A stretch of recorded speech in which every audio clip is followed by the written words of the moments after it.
आपण भगवंताच्या चरणी ह्याच्यासाठी आशीर्वाद घेतला की निसर्गामध्ये नेहमी भगवंत आम्ही पाहत आलो. आदिवासी हा निसर्गालाच भगवंत मानत होता. आणि निसर्गाला का भगवंत मानत होता तर त्याचं कारण असे की जंगल सुरक्षित राहिली तर पर्यावरण सुरक्षित राहील. पर्यावरण सुरक्षित राहिलं तर आपलं जीवन सुरक्षित राहील. आणि जीवनाला आधार घेण्यासाठी पोटाची खळगी भरण्यासाठी जंगलामध्ये पशु पक्षी प्राणी मानव आणि दानव यांना सुख लाभेल. परंतु आदिवासी जंगलाची पूजा ह्याकरता करत होते. जंगलं जर व्यवस्थित राहिली तर पर्यावरण स्वच्छ राहिलं तर आम्हाला शिकारी मिळतील आणि त्यामध्ये मध फळ हे आम्हाला खायला मिळेल. याच्यासाठी आदिवासी हा नेहमीच जंगलाचं पूजा करत असे आणि जंगलाची पूजा करताना जंगलाला देव मानित असे. संतांच्या पदस्पर्शाने पाहून झालेली भूमी आणि या भूमीमध्ये अनेक संतांचा वारसा लाभून गेलेला आहे. अशा संतांच्या पदस्पर्शामध्ये पाहून झालेल्या भूमीमध्ये आपण लहानाचा मोठा होता. परंतु आज भारत स्वातंत्र्याचा झेंडा त्रिलोकात चालला. भारत स्वतंत्र झाले त्या मृदंगाचा आवाज गुंजला. भारतामध्ये भारत स्वतंत्र झाला म्हणून फटाक्याची आतषबाजी झाली. परंतु एक बाजूला भारत स्वतंत्र्याचा जल्लोष होत होता तर दुसऱ्या बाजूला आदिवासी हा पोटाच्या संघर्षासाठी वनवन भटकंती करतो. या वनवन भटकंतीमध्ये जंगलामध्ये वास्तव्य राहिलेला पारधी समाज आदिवासी हा एका चोर दरोडेखोर नावाचे खिप्त बांधून तो आपलं जीवन संरक्षणासाठी जंगलामध्ये जातो. मित्रांनो, जो बाहेर आला तो सुधारला. जो गाव व्यवस्थेमध्ये बसला त्याला गायरान गावठाण आणि फॉरेस्टर याचा अर्थ कळावा लागला. त्याला जन्मतारखेचा अर्थ कळावा लागला. त्याला रेशन कार्ड मिळायला लागले. त्याला शासनाच्या सुविधा मिळायला लागल्या. हे होते गाव व्यवस्था. परंतु जो उघड्यावर जीवन जगत होता, जो भुकेला मरत होता, तो होता आदिवासी. आणि या आदिवासीपैकी एक पारधी समाज हा चोर दरोडेखोर म्हणून गाळ आणि अशा समाजातून पुढे येणं, या समाजाला प्रवाहात आणणं हा एक संघर्षाचा वाटला. हा संघर्ष ना तुम्ही ना आम्ही, परंतु एकट्याचा नाही आणि कुणी एकटा संपू शकत नाही. हजारो सेवक घडले पाहिजे. हजारो समाजसेवकांनी निस्वार्थपणाने काम केलं पाहिजे आणि त्याच्यानंतरच समाजसेवेला एक चांगल्या रीतीनं समाजाला न्याय मिळेल. अशा स्वरूपाच्या भावनानं प्रत्येकानं जर काम केलं निश्चितच भारतामध्ये गरिबी नावाचा शब्द उरणार नाही. परंतु हे शब्द आता लुप्त होताना दिसत आहे. कारण बरबटलेल्या युगामध्ये अनेक पक्षांचं जाळं पांगत आहे. स्वार्थी युगानं अनेक लोकांना हिंदुगिरीमध्ये बरबटत आहे आणि या बरबटलेल्या जीवनामध्ये अनेक लालचीचा तुकडा समोर टाकून मतदानाची लूट होताना दिसत आहे. अनेक स्पर्धेमध्ये अनेक संघटना अनेक पक्ष गरिबांचे त्या ठिकाणी देखील शोषण करताना दिसत आहे. ही कधीतरी होणार की नाही आणि आदिवासी कुटुंबाला न्याय मिळणार की नाही असा एक प्रश्न प्रत्येक गरिबाच्या मनामध्ये पडत आहे. चालेल. नमस्कार, मी नामदेव ज्ञानदेव भोसले. ही कथा आहे ज्ञाना आणि शौर्याच्या नावाची. आपल्या पुढं आज व्यक्त होताना अतिशय आनंद होत आहे की लहानपणी 18 विश्व दारिद्र्य आणि या दारिद्र्यामध्ये लहानाचा मोठा होत असताना गरिबीमध्ये अनेक विषयाची फरफड अनेक विषयातून जीवनाचा संघर्ष होत असताना आज आपल्या पुढे नमूद होऊच वाटतं की जगामध्ये जनावरापेक्षाही भयंकर जीवन गुजारण आमच्या वाटेला लहानपणी मिळालं. तसा मित्रांनो, माझा जन्म हा कानगाव या ठिकाणी एका जंगलामध्ये झाला. आम्ही पारधी आणि पारधी म्हणलं की आपल्याला तर माहितीच आहे, चोर दरोडेखोर म्हणून ही दरी जलमताच आमच्या कपाळी लागलेले आहे. हा समाज पोटासाठी जंगलामध्ये वनवन भटकंती करत. परंतु आज आपल्या पुढं सांगायचं जर झालं तर भारत स्वातंत्र्य हा शब्दच आमच्यापासून कोस दूर आहे. आज देखील पारधी समाज हा ज्ञानापासून, शिक्षणापासून आणि शासकीय सवलतीपासून कोस दूर राहिलेला आहे, वंचित आहे. आणि अशा वंचित कुटुंबामध्ये ज्ञाना आणि शेवरा हे माझे आईबाप. तसे बाबांचं नाव ज्ञानदेव, आईचं नाव शेवराबाई.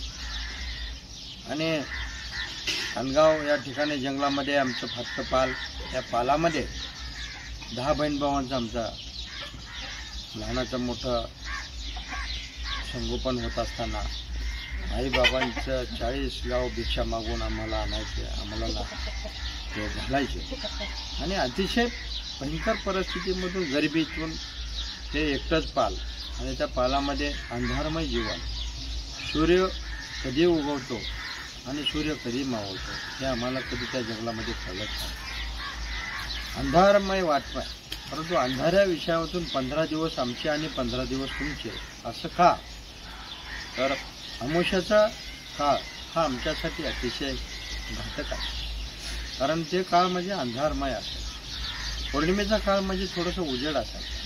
त्याचं कारण असेल मित्रांनो, आजच्या पालामध्ये उजेड नावाचा शब्द नव्हता. अंधाऱ्या पालामध्ये जीवन गुजारण करत असताना जनावरांची, प्राण्यांची, सापांची झुंज देत हे जीवन आमचं लहानाचं मोठं होत होतं. अशातून पुढं लहानाचा मोठा झालो. 9वीपर्यंत 14 शाळा बदलल्या, 46 गाव भिक्षा मागून खाल्ले. आणि भिक्षा मागता मागता गावांमध्ये स्वाभिमानाने, कष्टानं जीवन जगण्याचे धडे बाबा देत गेले. ते नेहमी आज बाबा सांगताना दुर्दैवानं आपल्या पुढे व्यक्त होताना एक विषय आहे की आज कैलासवासी माझे बाबा ते नेहमी हमेशा म्हणायचे, माणसानं माणसाप्रमाणे जगावं आणि जगत असताना जगून दाखवावं आणि जगवून दाखवावं. जसं की आपल्या लहानपणी एक शब्द होता, वाचाल ते वाचा. तसंच बाबा म्हणायचे, जगून दाखवा आणि जगून दाखवा. मित्रांनो, गरिबीमध्ये फरफड होत असताना ते कळत नव्हतं. परंतु लहानाचा मोठा झालो आणि लहानाचा मोठा होता असताना हजारो लोकांच्या उंबरठ्यावर वाडगम आहे या शब्दाच्या पलीकडे आमची कधी ओळखत नव्हती. अनेक समाजसेवकांचे धडे डोळ्यासमोर येऊ लागले. त्यापैकी जीवन संघर्षामध्ये सगळ्यात पहिलं म्हणजे दया पवारांचं बोलतं पुस्तक वाचायला मिळालं. लक्ष्मण गायकवाड सरांचं उचल्या कादंबरी वाचायला मिळाली. आणि असे विविध पुस्तक वाचताना एक समाजामध्ये एक विषय झाला की आपण जगायचं, परंतु जगताना आपल्या आईबाबांची जे ज्ञानाची आणि शेवराची स्टोरी जगापुढं कशी जाईल, तर या विचारानं बंधूंची आणि माझी इच्छा. त्यामध्ये दैनासारख्या लोकप्रिय पुस्तकाचा उगम झाला. ते पुस्तक छापून बाजारात आल्यानंतर अनेक जीवाची फरफड झाली. अनेक ठिकाणं एस टी स्टँडवर, रेल्वे स्टेशनवर अशा ठिकाणी मुक्काम राहून ते पुस्तक खपवू लागलं, लोकांच्यात जायला लागलं आणि लोकांचे प्रश्न डोळ्यासमोर येऊ लागले. जे जीवन आमचं लहानपणी जगत होतो आज ते जीवन समाजाचं पाहायला मिळालं. आणि त्या विषयातून आज आनंदानं सांगूशी वाटतं की 2005मध्ये दैना या पुस्तकाला महाराष्ट्र शासनाचा उत्कृष्ट वाङ्मय पुरस्कार मिळाला आणि आयुष्याला एक उजाळणी मिळाली. लोकांच्यात वावरू लागलो. समाजानं नातं धरत असताना दुःखभरी कहाणी, दर्द जीवनाचे विषय लोकांच्या पुढं म्हणताना एक एक दर्दभऱ्या कहाण्या ऐकून समोरच्याचे दुःख सगळं कवटाळून घेताना एक प्रश्न मने हमेशा पडायला लागला की आपण जगताना घरामध्ये खायचं पंचायत आहे, राहायला जागा नाही, स्वतःला घर नाही, आता जगावं तर कसं जगावं. एक एक पुस्तक विक्री करून जीवनाचा उपयोग बघायला लागला. आणि त्या विषयातून पुढं असं झालं की 2006मध्ये माझ्या आदिवासी पारधी संघटनेमध्ये अध्यक्ष म्हणून निवड झाली. या काळामध्ये 5 वर्षामध्ये मला अनेक संघर्ष माझ्या जीवनाचे प्रश्न मिटवण्यात मला यश आले, अनेक पीडितांचे दुःख कमी करण्यास मला यश आलं. आणि हे गोष्ट काम करत असताना लक्षात आलं की आपण पीडित कुटुंबाला मूळ प्रवाहात गाव व्यवस्थेमध्ये आणलं तर त्याची जीवनाचे हाल थांबेल. जर एखाद्या जनावरापेक्षा जे जीवनाचे हाल होत आहे ते फरफट त्याची जर थांबली तर कदाचित पुढची पिढी चांगल्या प्रवाहात येईल. आणि या विचारानं आज काम करायला सुरुवात केली. मित्रांनो, सांगताना एखाद्या दुश्मनाला सुद्धा असे दिवस येऊ नये. थोडे भयंकर हाल माझे होत होते, परंतु सांगावं कुठं, मांडावं कुणा पुढं, बोलावं कुणा पुढं, व्यक्त होता येत नव्हतं. आज शिवराई शिवभावी संस्थेच्या माध्यमातून काम करण्यास सुरुवात केली आणि बाबांचा आशीर्वाद, आईचा आशीर्वाद घेऊन एक नवीन धडा चालू केला. ज्ञानाचा आणि ज्ञानाच्या वाटचालीचा. त्या विचारानं पोलीस आणि पारधी यांच्यातील चोर दरोडेखोर नावाची दरी आपल्याला कमी करता येईल का? आणि जर चोर दरोडेखोर नावाची कलंकित दरी जर कमी झाली तर कदाचित महाराष्ट्रामध्ये पारधी समाजाला निदान गाव व्यवस्थेमध्ये स्वतःची जागा मिळेल आणि स्वतःची जागा मिळाल्यानंतर त्यांना त्यांची मुलं शिक्षणाच्या प्रवाहात येतील अशा विचारानं काम सुरू केलं. आज आनंद वाटतो की गेले 27 वर्षाच्या समाजसेवेमध्ये महाराष्ट्रातून नव्हे तर भारतातील सगळे आदिवासी एका व्यासपीठावर आणण्यात यश आलं. परंतु आज या यशामागचा एक उद्देश म्हणजे आपल्याला सांगूशी वाटतं की महाराष्ट्रात एखाद्या व्यक्तीला जर मनापासून एक धडा निर्माण झाला, एक मनापासून एक जिद्द निर्माण झाली, म्हणजे जिद्द निर्माण होण्यासाठी कुणीतरी गुरु असावा. मित्रांनो, अतिशय माझं भाग्याची वाटचाल आहे. दारोदार भिक्षा मागणारा नामदेव, पोटाची खळी भरण्याकरता कुत्र्याची आणि नामदेवची हमेशा होणारी भांडणं ते थांबवून हजारो उंबरठे चिरले, हजारो उंबरठ्यांच्या पोटात भिक्षा मागायला गेलो आणि ते ज्ञान लहानपणापासून एकत्र करत गेलो आणि ते ज्ञानाचा उपयोग समाजाला सुधारण्याकरता करत गेलो. भगवंतानं मला चांगले मित्रपरिवार भेटले, चांगले लोक भेटले आणि चांगल्या अधिकाऱ्यांच्या सहवासानं, चांगल्या मित्रांच्या सहवासानं मी एक चांगले पीडित कुटुंबाला मूळ प्रवाहात आणण्यास सुरुवात केली.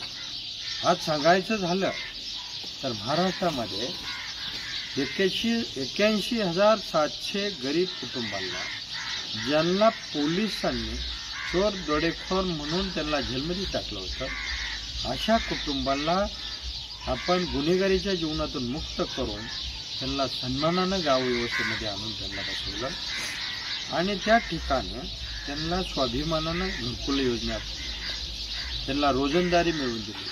आणि अशा स्वरूपात दुसरा विषय केला की मासेमारीच्या व्यवसायामध्ये आज 6,000 ते 6,500 कुटुंबाला मासेमारीच्या व्यवसायात आणलं. पुन्हा गाय पालन असेल, कुणी शेळी पालन असेल, असं स्वतःच्या पायावर उभं करण्यात यश आलं. आणि हे करत असताना त्या ठिकाणी शासकीय अधिकाऱ्यांना त्यांच्या घरी जाऊन कष्टकरी कुटुंबाचा एक सन्मान असं शिवराई शिवभावी संस्थेच्या माध्यमातून आपण त्यांचा सन्मान करत गेलो. आज 1 नाही 2 नाही तर 81,700 कुटुंबाला आपण गुन्हेगारी जीवनातून मुक्त करण्यात यश आलं. परंतु हे सगळं श्रेय माझ्या आदरणीय गुरुवर्य असतील, आदरणीय देव व्यवस्थेमधील ज्ञानवंत कीर्तिवंतांच्या आशीर्वादाने हे करू शकलो. ते म्हणजे सुरुवातीचं मला आपल्यापुढं सांगताना अतिशय आनंद होत आहे की बंगालच्या लेखिका आणि मॅगेशस पुरस्कार विजेत्या महाश्वेता देवी यांचा मला आशीर्वाद मिळाला. त्या आशीर्वादामध्ये मला एक प्रेरणा मिळाली आणि त्या प्रेरणेने मी चालत गेलो. त्यानंतर मला भारताच्या तत्कालीन राष्ट्रपती प्रतिभाताई पाटील यांचा आशीर्वाद भेटला.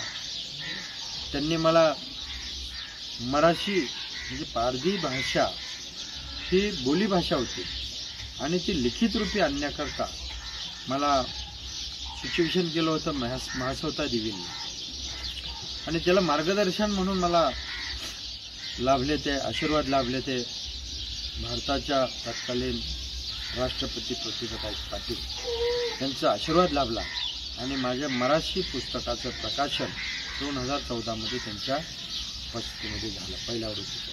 मित्रांनो, पारधी भाषा ही लिखित रूपी आणताना अनेक अडचणी आल्या, परंतु पारधी भाषा ही बोलीभाषा होती, त्याला कोणताही अर्थ नव्हता, परंतु ती सौरशाय म्हणून तिला ओळखलं जातं. आता ही पारधी भाषा बोलीभाषा नाव देताना काय द्यावं, तर मराठी म्हणजे मरणापर्यंत मिळालेली फाशी. पारधी समाजात जन्माला आला की त्याच्याकडं हमेशा संख्येच्या नजरेने पाहिलं जातं, त्याला चोर दरोडेखोर म्हणून पाहिलं जातं. परंतु लोकांनी कधी याचा विचारच केला नव्हता. एखाद्या जंगलामध्ये राहणारे आदिवासी आणि या आदिवासी लोकांचे जीवन ते कशा स्वरूपात जीवन जगत असतील, तर आज मित्रांनो, आजची ही जी फरफड पाहत आहे त्या फरफडीमध्ये स्वार्थी युग दिसतात. आणि ते जे जीवन होतं आदिवासींचं आमचं, ते म्हणजे जंगलामध्ये इथून ते तिथवर जे जंगल आहे ते आमचंच आहे, आणि त्या जंगलामध्ये शिकारी जे मिळतात त्याच्यावर आमची उपजीविका भागत होती. मग फळ याच्यावर आमचं जीवन आनंदाने गुजारण करत होतं. परंतु भारत स्वतंत्र झाला आणि भारत स्वतंत्र झाल्यानंतर 1984 मध्ये असा कायदा आला की वन फारिस्ट करायचं. वन फारिस्ट कायदा आल्यानंतर आमच्याकडे ज्या जंगलं होती, जंगलं बळकवली गेली आणि अचानक आदिवासी जो समाज आहे त्यापैकी एक पारधी समाज हा उघड्यावर पडला गेला. आज त्याच्याकडं कसले कागदपत्र नाही, त्याच्याकडं कसला पुरावा नाही, तो अचानक जंगलामधून बाहेर पडल्यामुळे त्याला गाव व्यवस्थेने स्वीकारलं नाही आणि त्यांनी कुठेतरी मग पोटाची खळगी भरण्याकरता, त्याचं स्वतःचं संरक्षण करण्याकरता त्यांनी जे काही विषय झाला त्याच्यामध्ये त्याच्या कपाळी चोर दरोडेखोर नावाचा कलंकित पीठ मारली गेली. तो एक माणूसच आहे, पण त्याला माणसाप्रमाणे त्याला जर शासनाच्या सवलती मिळाल्या असत्या, गाव व्यवस्थेमध्ये त्याला मानाचं स्थान मिळालं असतं, तर त्या ठिकाणी त्यांची देखील मुलं ज्ञानाच्या प्रवाहात आले असते, त्यांची देखील मुलं IAS IPS झाले असते. हे सगळं चित्र डोळ्यासमोर घेऊन आपण एक एक काम करायला सुरुवात केली. मित्रांनो, जसं मी म्हणलं की महाराष्ट्रामध्ये पारधी समाजाला आणि आदिवासी समाजाला त्या ज्या ठिकाणं चोर दरोडेखोर म्हणून कलंकित नजरेने पाहिलं जात होतं, ज्यांना जन्मदी टाकलं जात होतं, अशा लोकांना पोलीस आणि पारधी यांची एक मैत्रीचं नातं तयार करून त्यांच्यातील कलंकित दरी कमी करण्यात येत आले आणि त्याच्यामध्ये आपल्याला 80,700 कुटुंबांना आपण महाराष्ट्रामध्ये गुन्हेगारीच्या कलंकित जीवनातून मुक्त करण्यात येत आले. दुसरी व्यवस्था म्हणजे पुढं हे काम करत असताना अनेक गोष्टी चांगल्या करता आल्या. काही मुली गरिबीच्या परिस्थितीपायी पळून जात होत्या, अशा मुलींना परत शोधून माघारी आणायचं, त्यांची लग्न लावून द्यायचं. आज आनंद वाटतो की 80 रुपयाचे ते 1400 रुपयापर्यंत लग्नाचा खर्च केलेल्या 350 मुलींचं आपण चांगल्या रीतीनं संसार थाटू शकलो. हजारो मुलांना शिक्षण प्रवाहात आणण्यात आपल्याला यश आलं. त्यांना न्याय देताना, गाव व्यवस्थेमध्ये आणताना आज ज्या ठिकाणचे शासकीय अधिकारी आणि त्या शासकीय अधिकाऱ्यांच्या मार्फत त्यांचा केला गेलेला सन्मान त्यांना गाव व्यवस्थेमध्ये आणताना एक उचित चांगल्या प्रकारे न्याय मिळवून देण्यात आपल्याला यश आलं. परंतु दुःख वाटतं की आज आपल्यापुढं ह्या विषयातून मांडायचं आहे की शिवराई शिवभाई संस्थेच्या माध्यमातून काम करत असताना निस्वार्थीपणे जगणं, पैसे विना राहणं आणि आयुष्याला माणसाला माणूस म्हणून जोडणं, या जोडण्याच्या विषयामध्ये अनेक जणांनी तिरस्कार केले, अनेक जणांनी मला नावं ठेवले आणि अनेक जणांनी माझ्यावर त्रास देण्याचा मला प्रयत्न केला. परंतु ज्या वेळेस अनेक जण मला त्रास देत होते, मला अनेक जण टोचून बोलत होते, मला अनेक जण समाजाच्या विषयानं मला टाकाऊ नजरेने पाहत होते, मित्रांनो, या ठिकाणी आपल्यापुढं मुद्दा बनण्याचं कारण म्हणजे की या ठिकाणी मी खचून जात होतो. लोक मला ज्या वेळेस नावं ठेवत होते, परंतु आज आनंद वाटतो त्या ठिकाणी मी खचून गेलो. त्या ठिकाणी माझ्या मित्रपरिवाराने मला खूप साथ दिली. ते म्हणजे तहसीलदार साहेब असतील, त्या ठिकाणी प्रांत साहेब असतील, त्या ठिकाणचे कलेक्टर असतील, त्या ठिकाणचे इन्स्पेक्टर असतील, DSP असतील, पोलीस SP असतील, अगदी पोलीस महासंचालक कानपर्यंत माझ्या कामाची दखल घेतली गेली. आणि या विषयातून हे काम करत असताना एक नवीन धडा माझ्या पुढे निर्माण झाला. तो म्हणजे